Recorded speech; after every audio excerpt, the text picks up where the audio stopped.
So, nung mga nakaraang araw di ba? Pinrank ko yung mga kapatid ko, yung backpack prank, yung may busina sa likod ng bag ko. Para sa... Yeah. Ano yun? Ayaw nga. Yung busina.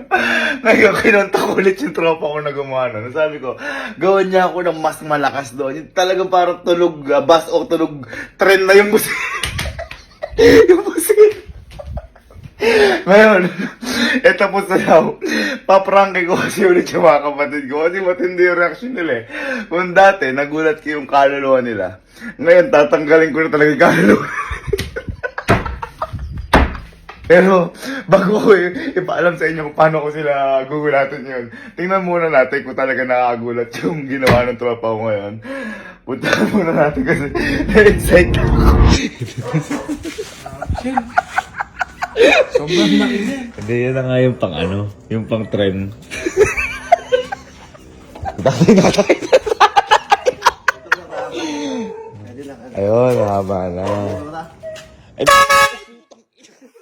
Pinuha na yung busino na tao. Hindi na lang di kami napansin ni Sir Jim kasi nagbibigar sila na ngayon. Ang gagawin natin dyan, kailangan mailagay ko yun mamaya sa stock room na walang nakakita sa akin. Kasi, pag nilagay ko sa stock room yun, doon kasi kulob na kulob. Tapos may papakuha ko mamaya sa kanila sa stock room na yun. Kasi ito pa, yung stock room kasi na yun, konektado dito sa may CR ko.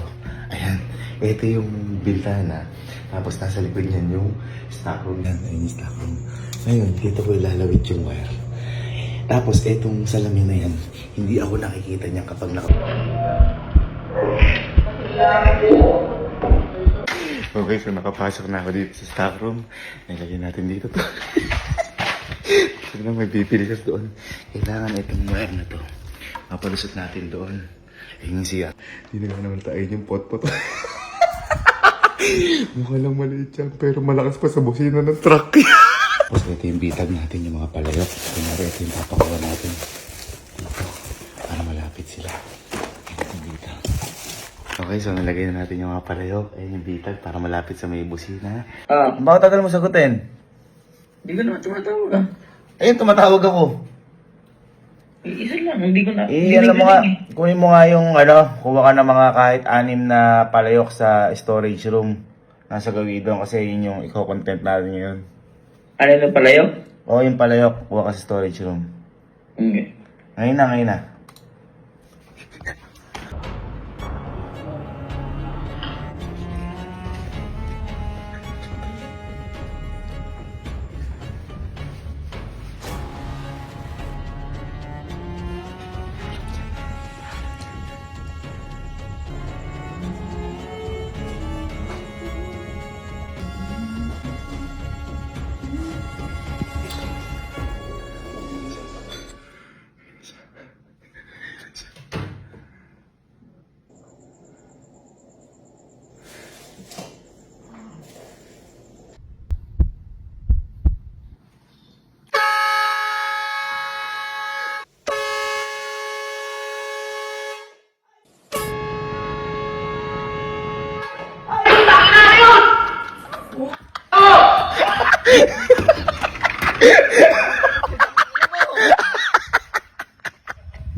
Sige, tulog yun eh. Pero mabilis magising yun eh.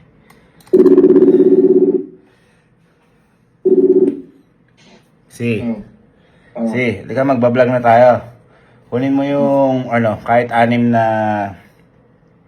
palayok sa stock room. Kunin mo. May lalagay tayo doon. Okay. Na, ngayon na. Dala mo at magbablog tayo.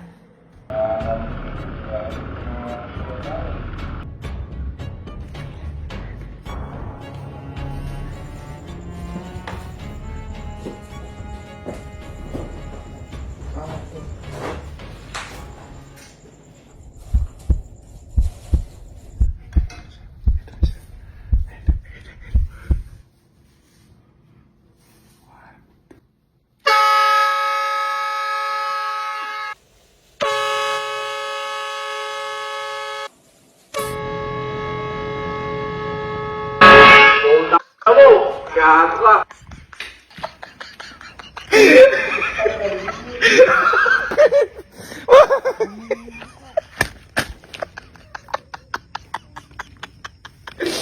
Ayos ba yun?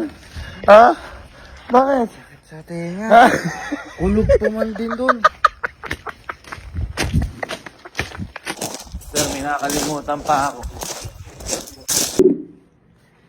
Jack. Yeah. Jack, ano pala, kunin mo pala muna yung palayok sa stock room. Yung mga palayok, kahit mga 6 na piraso o 7 piraso, yun yung gagamitin natin sa pang-content. Magbe-vlog tayo.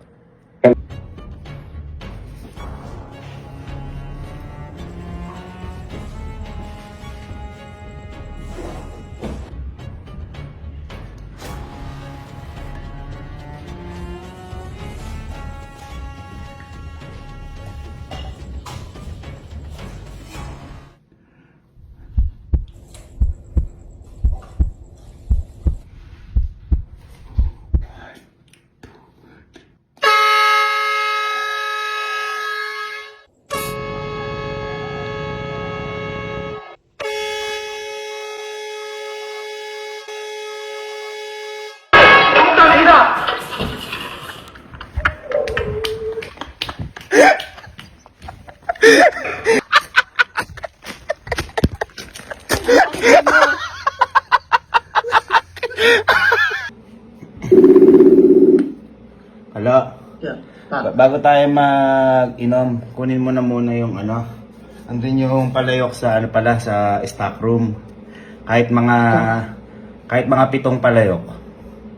Yun yung gamitin natin pang vlog para bago tayo No. Tapos lagyan, parang gagawin lang natin yung